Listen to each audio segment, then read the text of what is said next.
Irmãos queridos, que a misericórdia divina nos envolva a todos e que possamos, pelos benfeitores espirituais desta casa, sermos inspirados e podermos trocar amplexos favoráveis, objetivando, ao partirmos daqui a pouco mais, o Júlio disse que eu posso falar até 3 horas, em situação melhor do que quando aqui chegamos.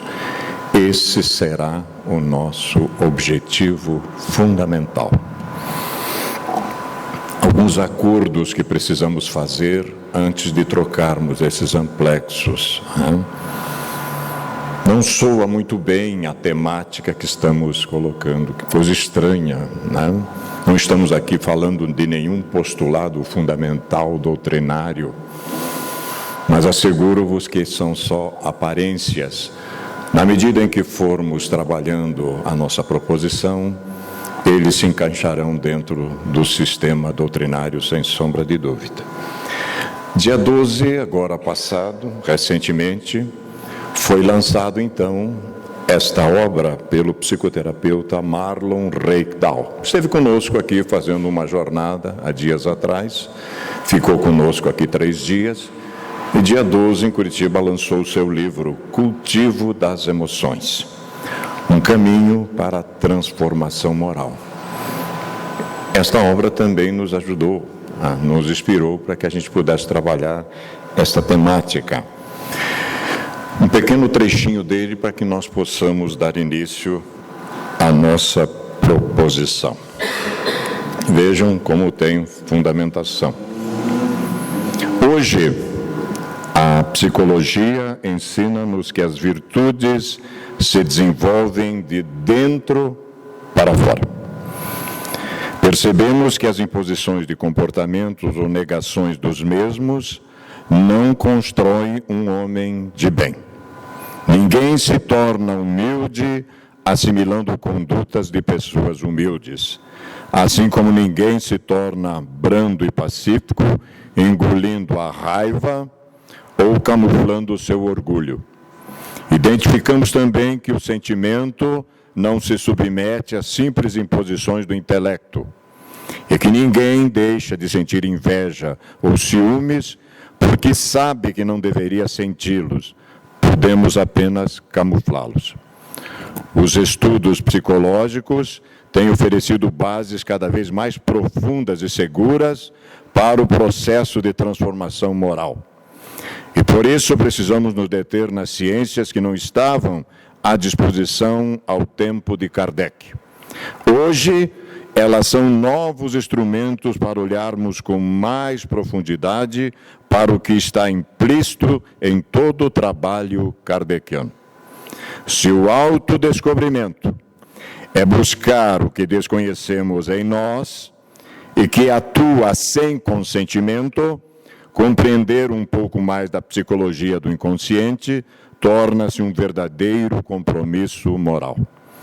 Mergulhar na dinâmica da alma nos instrumentaliza a relacionarmos-nos mais profundamente com a doutrina reveladora, interpretando em sua grandiosidade e sabedoria para que penetre no âmago de nosso ser e nos transforme, reforçando o seu papel de consolador prometido. O que é que nos move, meus queridos irmãos?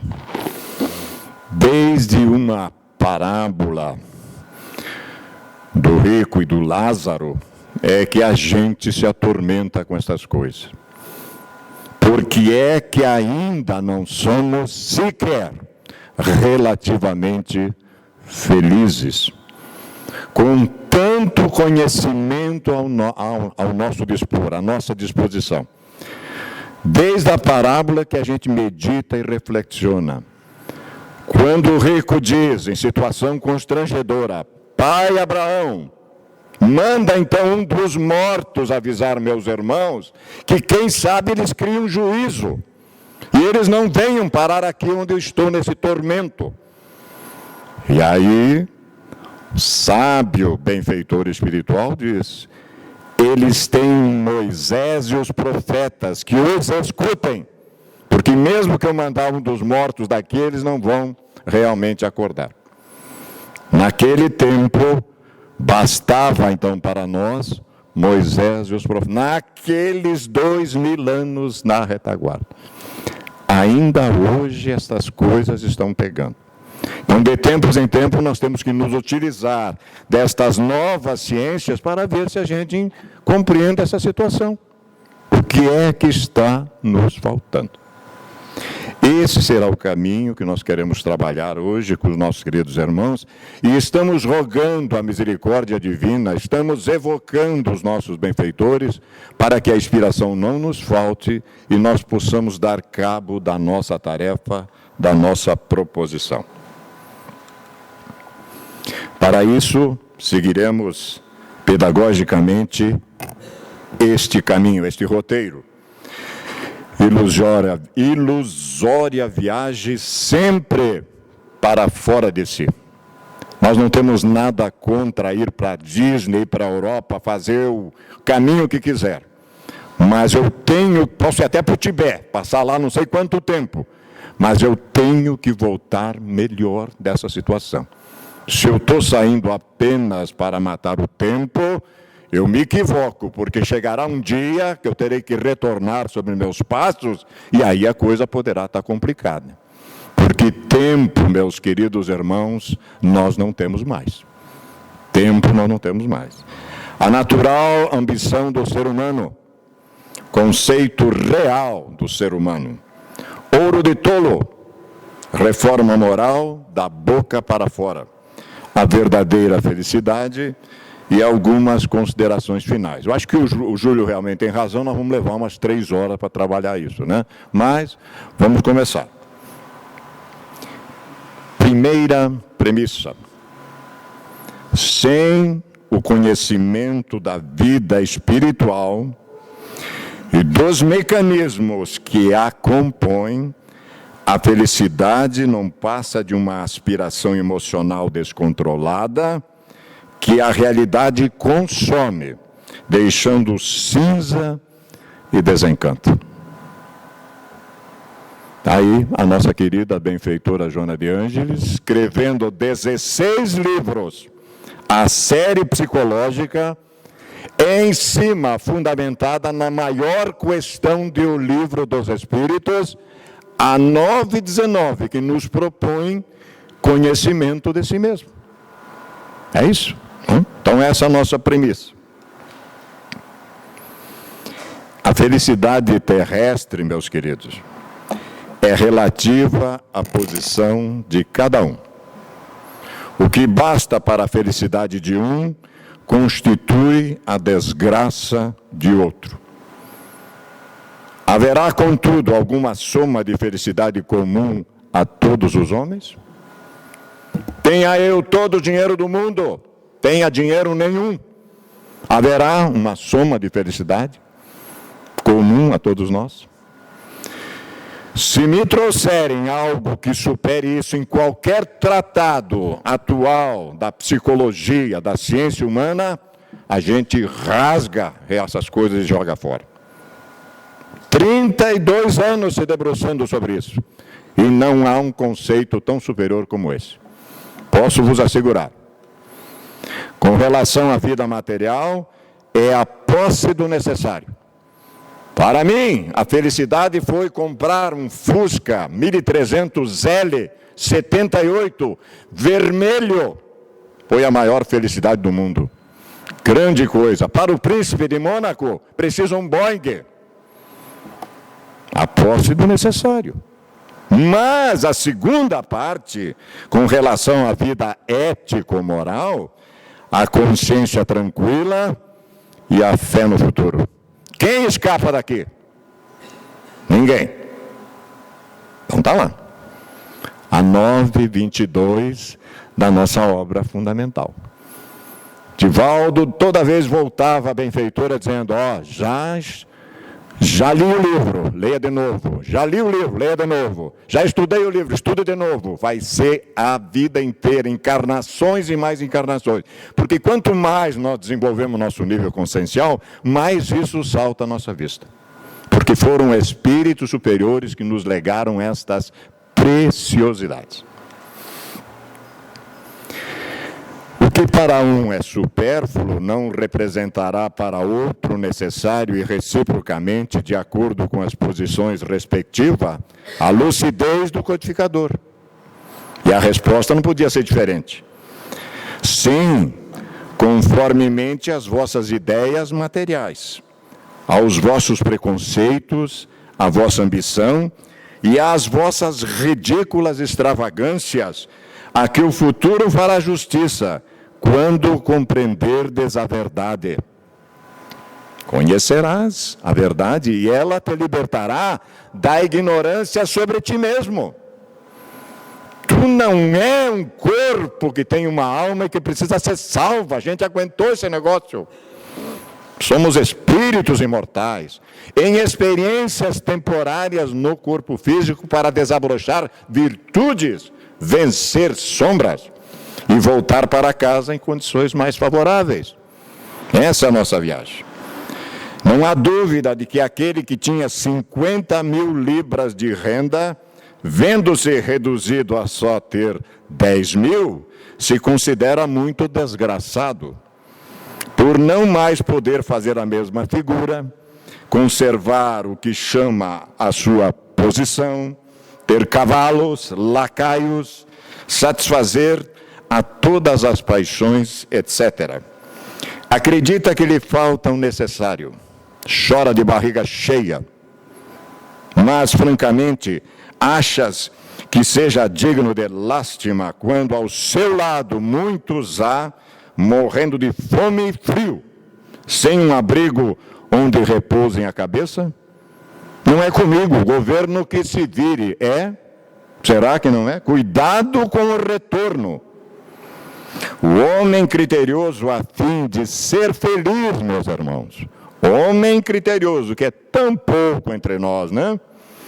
Olha sempre para baixo e não para cima, a não ser para elevar-se ao infinito. Se tu tiveres que descer do teu patamar, que seja para dar a mão ao outro e trazê-lo contigo, como tantos já fizeram conosco. Só a misericórdia divina para que a gente possa entender isso. Emmanuel, na sua lucidez, nos propõe: esquece as sugestões do medo destrutivo, segue adiante, mesmo varando a sombra dos próprios erros, avança ainda que seja por entre lágrimas.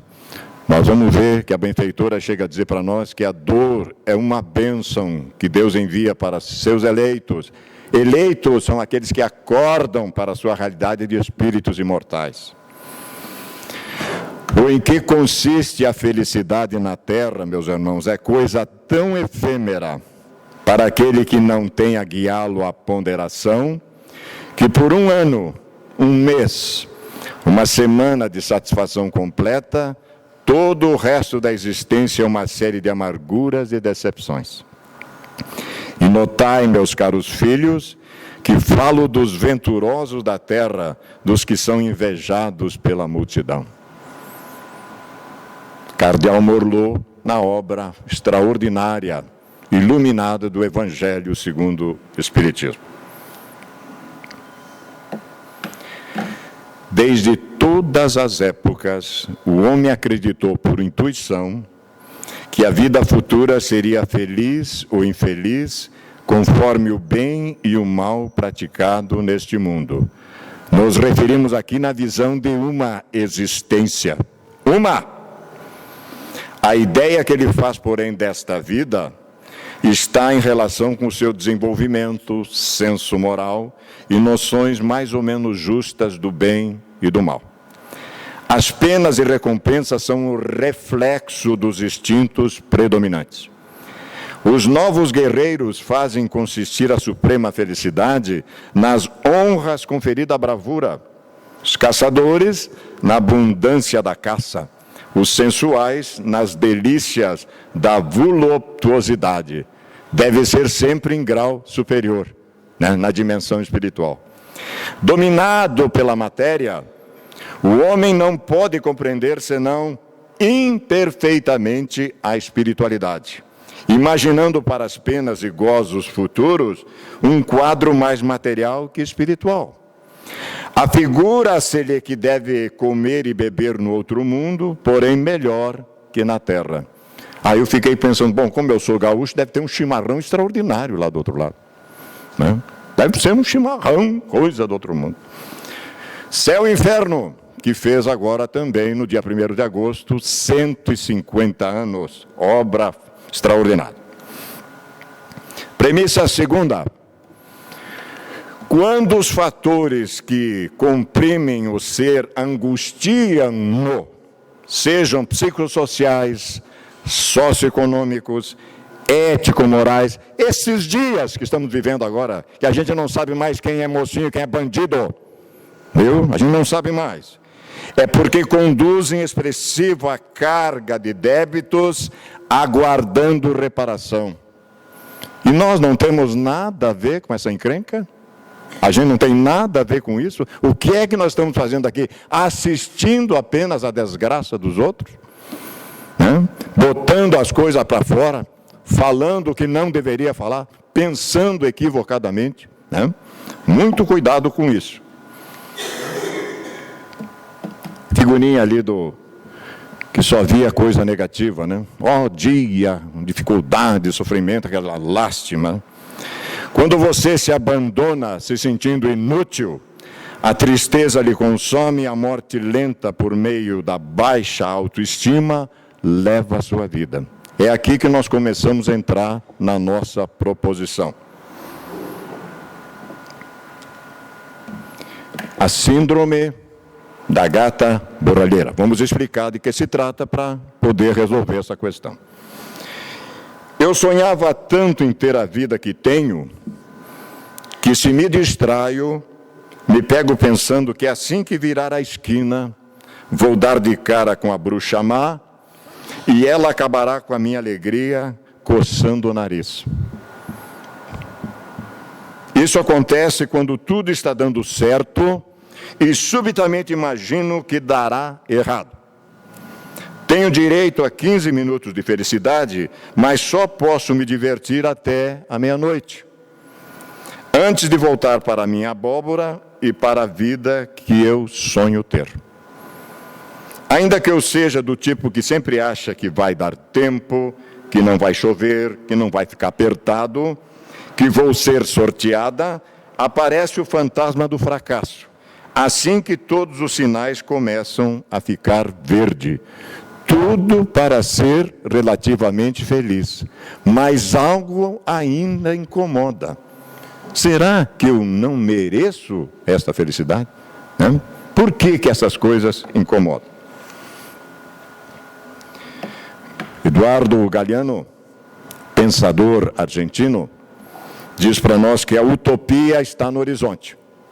Me aproximo 2 passos, ela se afasta 2 passos. Caminho 10 passos e o horizonte corre 10 passos. Por mais que eu caminhe, jamais alcançarei.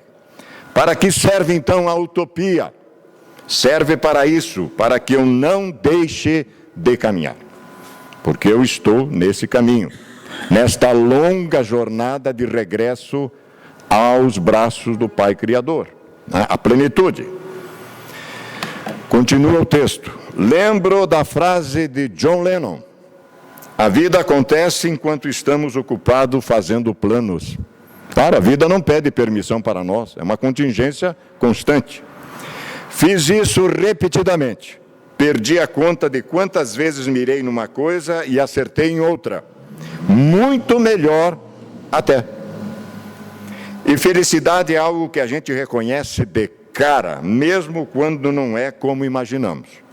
A gente aprende a planejar, mas ninguém ensina o que fazer quando dá certo. Como manter, como não ensina? Você já buscou saber como manter essa felicidade relativa? Será que tem um jeito? Vamos ver.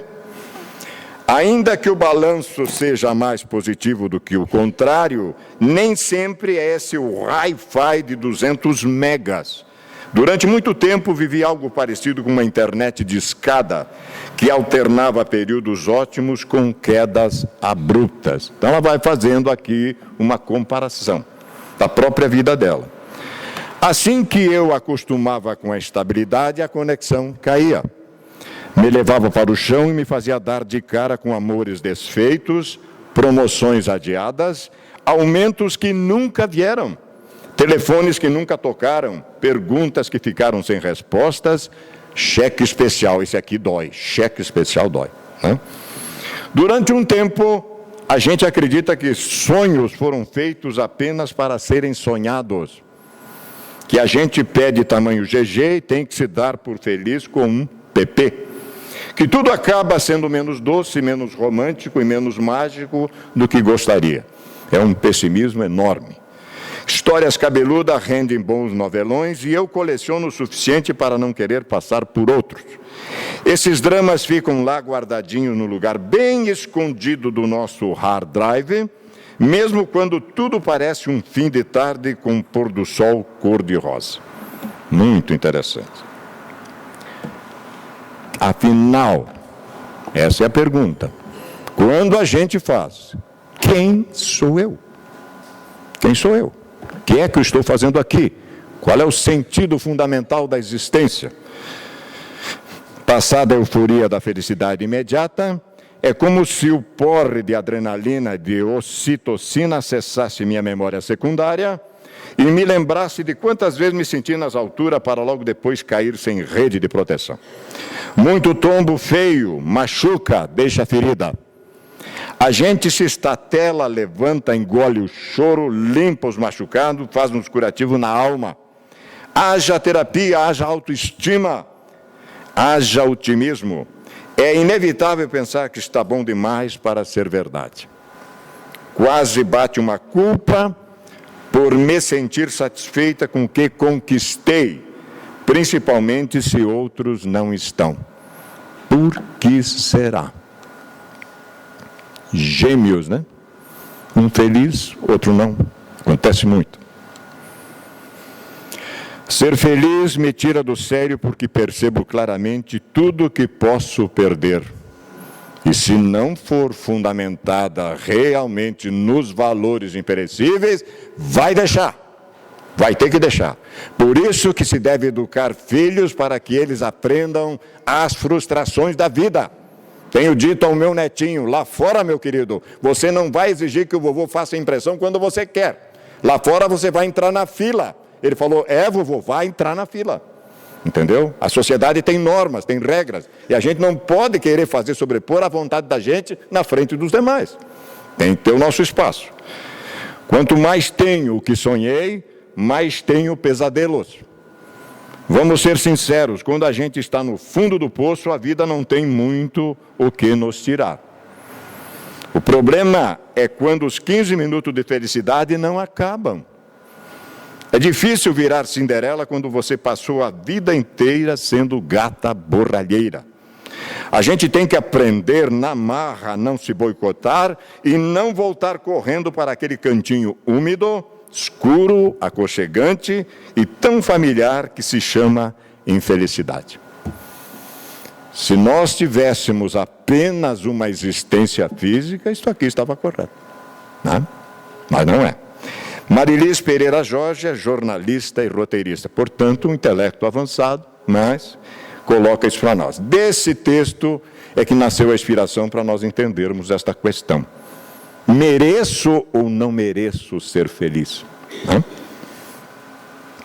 Sugestões reflexivas.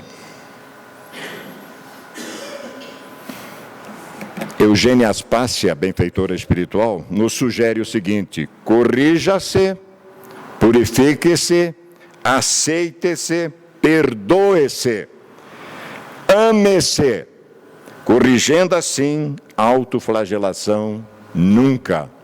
Primeira pista.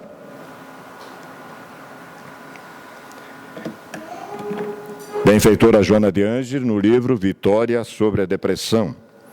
Teus pensamentos e pendores constituem antenas que atraem os semelhantes vibratório.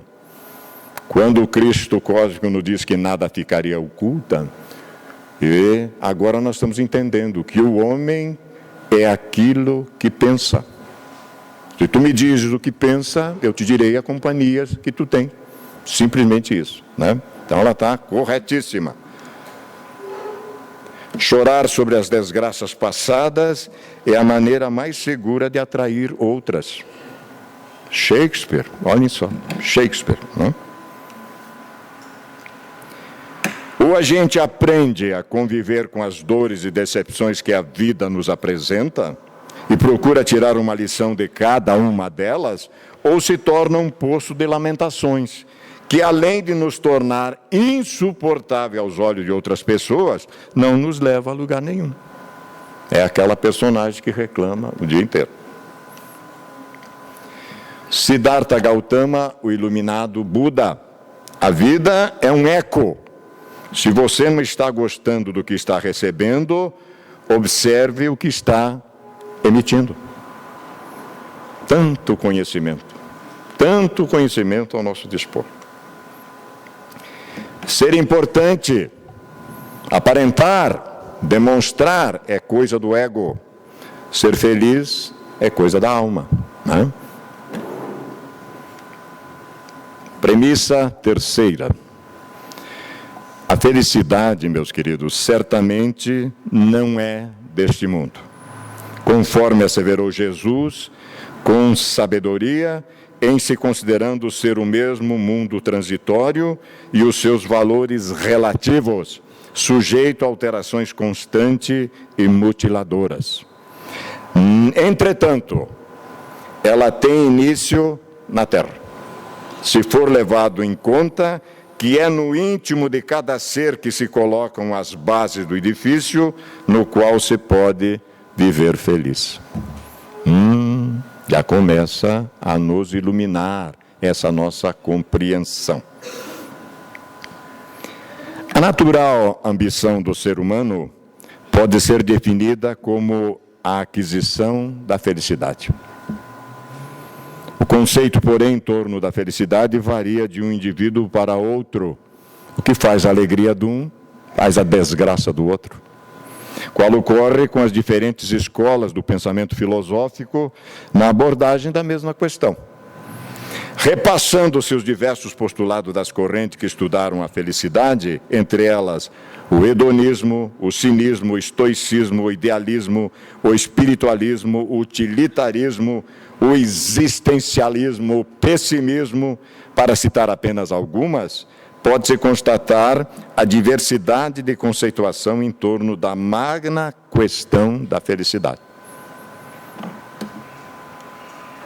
Variando de acordo com os níveis de evolução dos grupos humanos, de alguma forma predominam o utilitarismo e o existencialismo, reduzindo a existência física ao fenômeno biológico e o seu cortejo de sensações e prazeres, que passariam a ser fundamentais para a conquista do bem-estar sem problemas.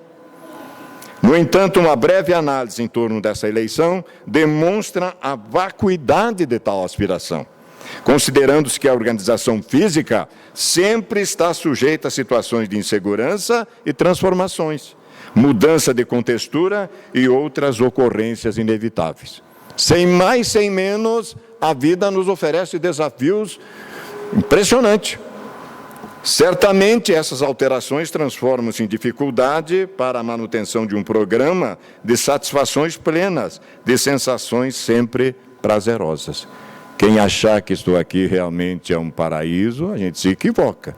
Que só eu tenho direito de e o outro não, temos que ter muito cuidado. Os sentimentos são os veículos emocionais que expressam a realidade do ser humano, mesmo que não se dê conta daquilo que lhe ocorre. Nascendo no cerne do espírito, traduzem-se de acordo com seu nível de evolução, que exterioriza na maneira de conviver com os demais e consigo mesmo. Às vezes, aquela estrutura linda, aquele ser humano belíssimo, abriu a boca, a gente já nota, ele tem que trabalhar muita coisa ainda. Quando estão entorpecidos pelos interesses imediatistas, sobrecarregados pelas toxinas defluentes dos desejos mais grosseiros, revelam-se perturbadores, agressivos, muitas vezes asselvajando os seus portadores ou refletindo o primitivismo que os caracteriza.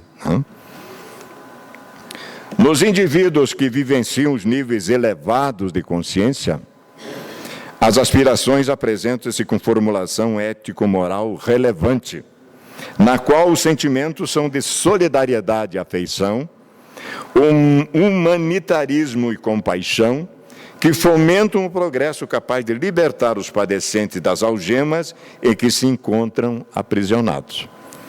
O seu conceito de felicidade difere grandemente daqueles que somente dão primazia ao egoísmo e tudo que a ele diz respeito. Há uma diferença gritante. O espiritismo envolvido nisso, por sua vez convidando a reflexão em torno do ser integral, espírito, corpo espiritual, corpo físico, na sua condição de espírito imortal, que traça diferentes contornos e conteúdos sobre a felicidade. Que contornos são esses? Situada a existência carnal entre o berço e o túmulo, não a limita a esse exíguo tempo. 80 anos, quando conseguimos chegar, daria para atingirmos a proposta da perfeição? Jamais, nem pensar. Antes dilata-o, considerando a anterioridade e a sobrevivência do espírito à morte, o inevitável acontecimento de que ninguém se evade, ampliando os horizontes da felicidade. Os senhores poderão ter uma surpresa. Ao chegar em casa, alguém pode dizer, olha, aquele doido que estava falando lá já foi. Por que não? Por que não? A gente nunca sabe a hora que o ladrão bate na nossa porta. Isso é uma metáfora crística. Com essa visão da realidade, que eu posso ir a qualquer momento, elimina inúmeros fatores que se apresentam como desdita, infelicidade, tais os sofrimentos de qualquer natureza, a morte, a saudade, demonstrando que todos esses fenômenos são transitórios ante a grandeza da vida em si mesma. Filhos da ânsia da vida por ela mesma. O importante não são as satisfações que se fruem, mas deixam insatisfações e ansiedade por novas experiências.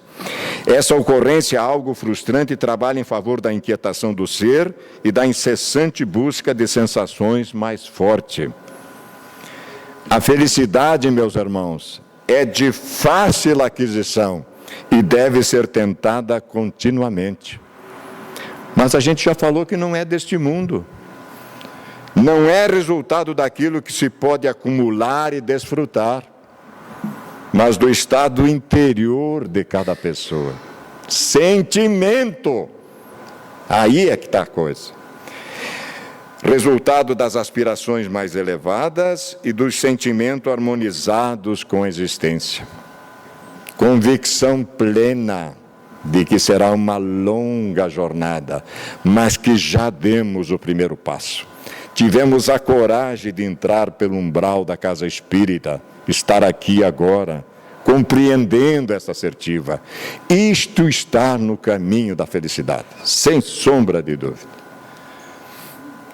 Fosse a felicidade o gozo seguido, e se teria fixado na organização fisiológica, propiciadora de sensações.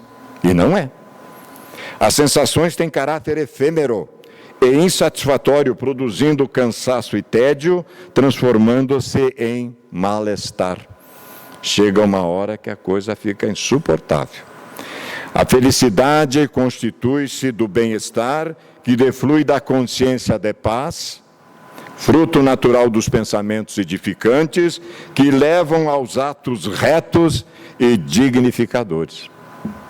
Consciência em paz. Consciência tranquila e fé no futuro, a 9:22 que nós já mencionamos. Aquele que pensa com elevação de propósito enriquece de energias saudáveis. adquirindo o hábito de manter-se em equilíbrio emocional, favorecendo-lhe o comportamento social edificante. Olha a fórmula que a benfeitora traz para nós. Nesse sentido, meus irmãos, não se aspirar à posse do que se consegue deter, transforma-se em limite satisfatório para evitar-se preocupações desnecessárias, escravização aos recursos acumulados, avareza e desconfiança. Vamos atrás do que nos interessa e não daquilo que vai ficar. Em situação de tal porte, a amizade se estende generosa, produzindo um clima de alegria em relação às demais pessoas. Porque o ser humano é essencialmente um animal biopsicossocial de origem espiritual, que necessita de conviver com outrem. Ao seu lado, trabalhar pelo progresso pessoal, no que resulta o desenvolvimento comunitário. Simples, né? Eu vou ter que deixar o meu conforto. Eu vou ter que renunciar a algumas coisas para participar desse contexto extraordinário. Nós estamos chegando nesse nível consciencial, nós temos que fazer a nossa parte. Cada um de nós tem que suportar a parte que lhe toca na obra da criação. Cada um de nós. A questão é 132 do Livro dos Espíritos. Desse modo, manifesta-se-lhe o espontâneo prazer de servir, de ser útil, de ter o tempo preenchido por preocupações não desgastantes. Não faz muito tempo na nossa sociedade, um companheiro que estava há 1 ano ali, nós já estamos há mais de 30, ele se levanta e diz para nós, eu estou pronto. Mas como? 1 ano na casa? Sim. Tem muito mais estrutura que nós mesmos, porque é um espírito já experimentado, que já vem trabalhando-se há muito tempo. 1 ano na casa, ele teve a humildade de ficar 1 ano ainda aguardando ser chamado, ele mesmo se ofereceu, e está trabalhando como nunca na nossa sociedade. A felicidade, meus queridos, desconhece o medo de perdê-la, porque não tendo uma conotação física, desenvolve-se no plano da estesia, da coisa bela, da emoção elevada, da satisfação de estar-se bem consigo mesmo. O belo, honesto, pacificador que se apresenta em qualquer tipo de faceta, constitui, sem qualquer dúvida, fator de felicidade. É outra visão, porque se trata de uma viagem para dentro de nós. É justo que se tenha em mente que a existência terrena não é uma viagem fascinante ao país da fantasia. Nem a Terra é, por enquanto, o formoso oásis que muitos ambicionam para transformar em colônia de férias e de inutilidade.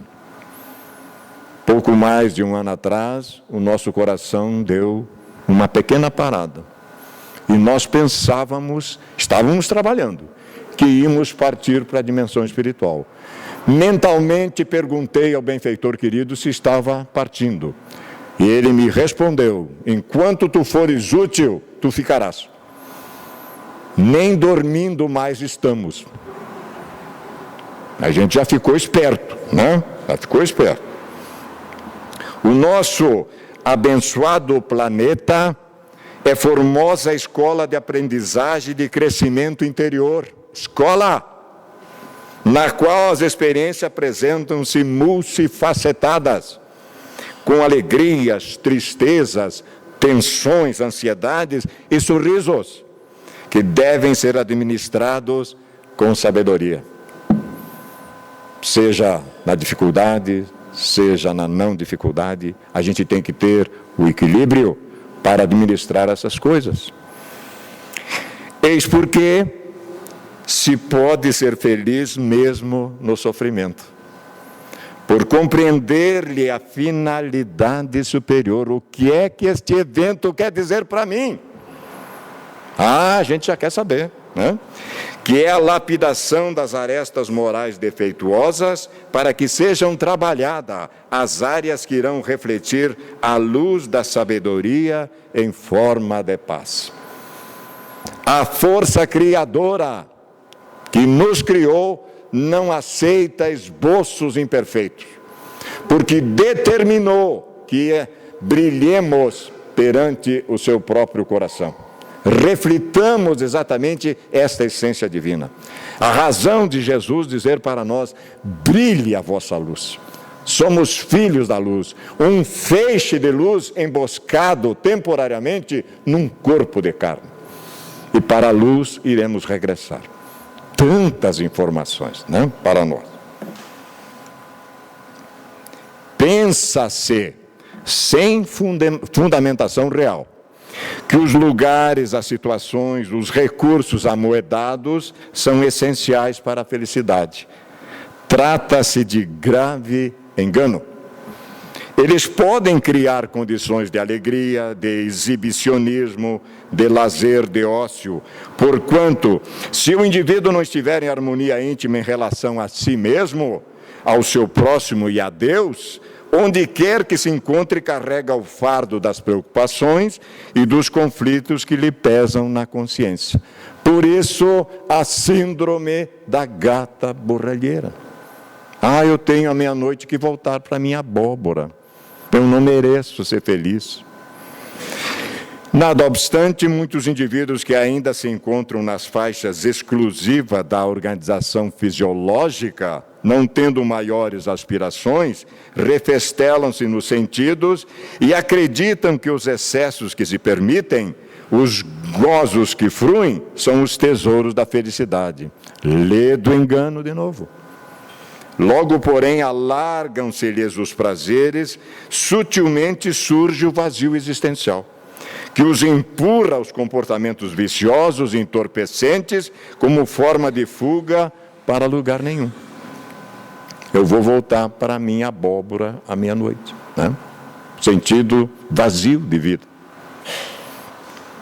A felicidade, meus queridos, é constituída de pequenas ocorrências, delicadas emoções, sutis aspirações, que se convertem em realidade, construções internas que facultam a paz interior.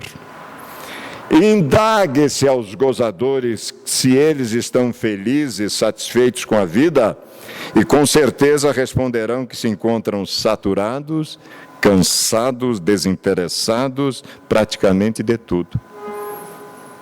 Desse modo, propõe a benfeitora: conscientiza-te das muitas bênçãos que tens recebido da vida, especialmente se dispõe de um corpo harmônico e saudável para aplicar-lhe as forças em favor do desenvolvimento intelecto-moral, amando e servindo sem cessar. Se está tudo bem, cuida-te. Está tudo bem, cuida-te. Mereces isso, mas vigia-te. No entanto, se te encontra com algum limite orgânico sobre a ação das tenazes do sofrimento, de qualquer natureza, agradece a Deus a honra de resgatar os erros e adquirir o necessário equilíbrio para a felicidade que logo chegará. Então a gente entende as duas facetas agora. A gente entende as duas. Manter a felicidade e agradecer por estar se libertando. Lembro-me muito bem de uma mãe que disse ao Raul: mas meu filho está estourando um monte de furúnculos, está vindo tudo para fora. E o Raul disse: agradeça, minha irmã, está botando tudo para fora, está se libertando dessa encrenca toda, né? Trabalhamos com muito carinho Libertação do Sofrimento, da benfeitora Joana de Ângeles, que deve estar disponível na nossa livraria. Considerações finais, sugerindo a felicidade possível por hora.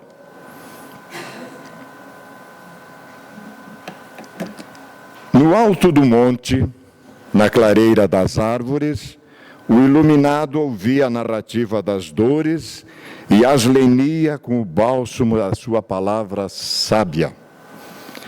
Que fazer, mestre, para conseguir-se a felicidade perfeita? Interrogou uma jovem estuante de vida. Pausadamente o inspirado respondeu: o rio tumultuado não receia o tempo que lhe é necessário para preparar o leito por onde deslizará em tranquilidade.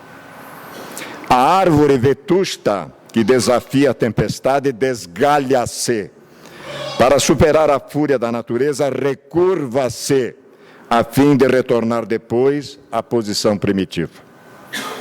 À noite, para abençoar a vida, recama-se de astros.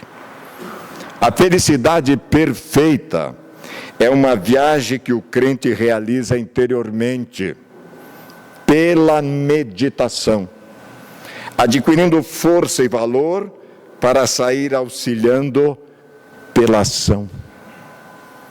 A felicidade perfeita resulta em lograr o êxito de não ter qualquer desejo. A jovem que desejava as coisas nenhumas, que tinge a ilusão de felicidade enganosa, ouviu, meditou e desceu o monte para arder na chama dos desejos que impedem a felicidade perfeita que parecia buscar. A benfeitora Eros diz isso no seu livro, através do nosso querido Divaldo, No Longe do Jardim. Como não ser feliz? Como? Olhem só, né? Jesus diz que o Criador sustenta estas belezas extraordinárias.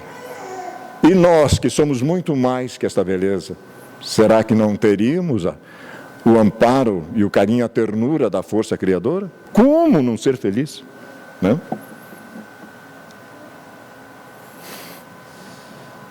Senhor, não sei o que pedir-te, somente tu sabes o que me convém. Tu me amas de modo que não sei amar-me. Pai, concede ao teu filho o que ele mesmo não sabe pedir. Fere ou cura, humilha-me ou exalta-me. Adoro todos os teus desígnios sem conhecê-los. Calo, me ofereço em sacrifício, cedo-me a ti. Não queria ter outro desejo que o de cumprir a tua vontade. Ensina-me a rogar, roga-te a ti mesmo em mim. Fénelon, grande filósofo extraordinário, que faz parte da falange do Espírito Verdade. Conclusão de toda essa conversa: a verdadeira felicidade está na união com Deus. Não foi isso que Jesus disse para nós? Felipe, se tu me vê, vê o Pai. Eu e o Pai somos uno. A consciência máxima da compreensão de toda essa estrutura da obra da criação. Espírito perfeito, que é o nosso destino. Como não ser feliz? Olhem só.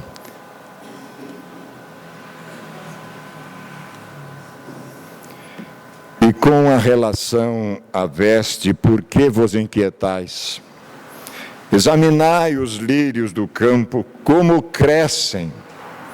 Não labutam nem fiam. Eu, porém, vos digo que nem Salomão, em toda a sua glória, vestiu-se como um deles. Lírios do campo. Se a erva do campo que hoje existe e amanhã lançada ao forno, Deus assim os vestes, muito mais a vós, homens de pouca fé. Irmãos queridos, naqueles tempos de Jesus, bastava para nós Moisés e os profetas, para que fôssemos relativamente felizes. Para nós hoje tem Moisés e os profetas, tem a própria palavra de Jesus, sintetizando a lei divina, amar a Deus sobre todas as coisas e ao próximo como a si mesmo, e o Consolador prometido. Por que é que nós ainda não somos felizes? Fica a reflexão para todos nós. Muita paz.